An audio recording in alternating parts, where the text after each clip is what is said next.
I am Pierre Cachia. I am head of the online psychotherapy service at Tavistock Relationships.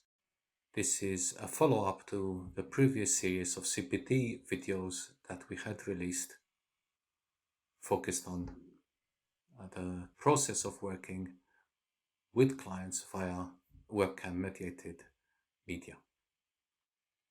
I will chiefly be looking at what I call the 4 domains that support our thinking when working online. These 4 domains are important in terms of helping me reflect about my experience and the quality of the experience I provide to my clients, and in helping my supervisees reflect about their experience. And as far as I am concerned, all 4 domains are important as part of the supervisory process, as part of the reflective process.